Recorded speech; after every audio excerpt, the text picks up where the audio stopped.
छत्तीसगढ़ के बस्तर के जंगलों में बीहड़ अंचलों में लगातार जिस तरीके से ऑपरेशन चलाया जा रहा था, इस ऑपरेशन में नारायणपुर में एक बड़ी सफलता मिली है। और आज जो डीआरजी की पुलिस थी, उसके साथ में कोबरा और अन्य बटालियन के साथ में जो माओवादी थे, उनके शवों को यहाँ पर लाया गया है। और इसमें सबसे बड़ी जो घटना में सफलता मिली थी, वो बसव राजू, जो माना जाता है कि सबसे खूंखार नक्सली होने के साथ में नक्सली लीडर ये था, और लंबे समय से इस क्षेत्र में वो एक्टिव था। और एक्टिव होने के साथ में ही जो घटनाएं लगातार जिस तरीके से उसने अंजाम दी थी, उस घटनाओं को लेकर एक बड़ी संख्या में यहाँ पर जो ऑपरेशन चलाया गया था, उसमें उनके साथ में नक्सलियों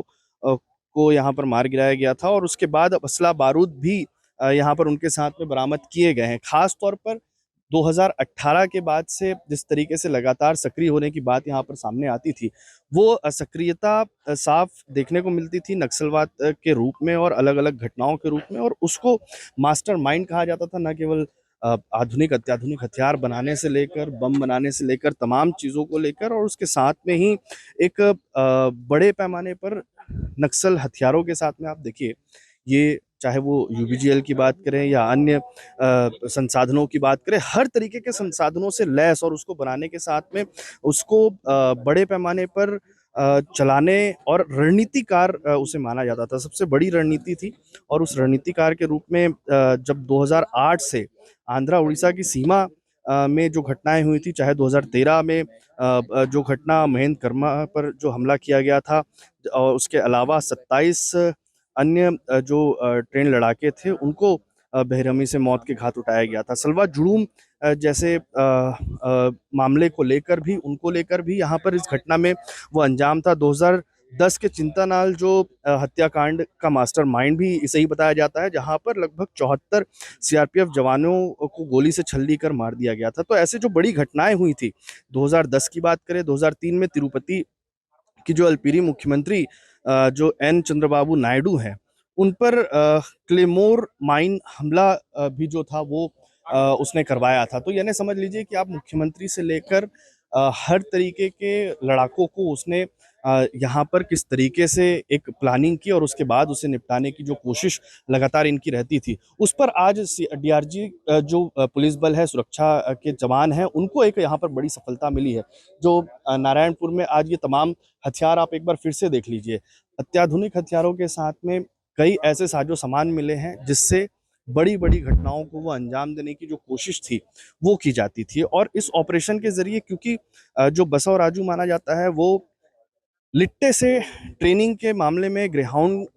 जैसे जो बड़े ऑपरेशन चलाए जाते थे, उन तमाम लोगों के मंसूबों को नाकाम करने में ये माना जाता था कि महारत हासिल थी। और न केवल सीआरपीएफ, न केवल डीआरजी, न केवल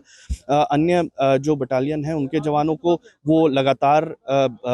जिस तरीके से उनको शिकस्त देता था, उसके लिए मास्टरमाइंड ये माना जाता था। और आज उसकी जो मौत है, वो यहाँ पर 27 जो शव हैं वो बरामद किए गए हैं, जिसमें बसव राजू भी है। और एक सबसे बड़ी सफलता, क्योंकि माओवाद का सबसे बड़ा लीडर और सबसे अहम कड़ी माने जाना वाला, जो माओवाद अब तक बचा हुआ है और उसको जिस तरीके से चलाया जा रहा है, उसके लिए सबसे अहम कड़ी यही बसव राजू था। माना यह जा रहा है कि इसके साथ में नक्सलवाद खात्मे को लेकर, जो चाहे वो पीएम मोदी की बात करें, अमित शाह की बात करें, जो एक तय समय सीमा रखी गई है, इसके साथ में उसकी शुरुआत होती हुई नजर आती है। लगभग खात्मे की ओर यहाँ पर नक्सलवाद है। इसलिए कहा जा रहा है कि जो सबसे बड़ा लीडर, जो अब तक पूरे तरीके से अन्य जगहों पर, चाहे वो छत्तीसगढ़ की बात करें, तेलंगाना की बात करें, महाराष्ट्र की बात करें, हर स्थान पर जो नक्सलियों को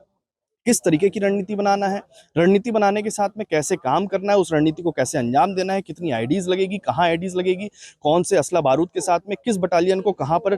घेरना है, ये तमाम जो बातें थी, वो इनके जरिए ही तय की जाती थी। और अब इसका खात्मा, यानी कि नक्सलवाद के मास्टरमाइंड का खात्मा यहाँ पर बताया जा रहा है। और इसलिए ही ये बड़ी सफलता, क्योंकि 1.5 करोड़ का इनामी ये नक्सली भी था, और इसके साथ में अब उन तमाम लीडर जो अब बचे हुए हैं, जो माओवाद के थिंक टैंक माने जाते हैं, अब उन पर भी यहाँ पर कहीं ना कहीं खतरा है। लेकिन सबसे बड़ी सफलता इसलिए क्योंकि अब जो मास्टरमाइंड के तौर पर जो बड़ी घटनाओं को अंजाम देने के पीछे एक रणनीति होती थी, उस रणनीतिकार को ही मार गिराना, आप समझिए कि कितनी बड़ी ये सफलता है। हालांकि अब नक्सलवाद खात्मे का जो 2026 का जो प्रण है, वो भी किस तरीके से पूरा होगा, कितनी जल्द पूरा होगा, और इसको किस तरीके से अंजाम दिया जाएगा, ये फिलहाल आने वाले वक्त में पता चलेगा।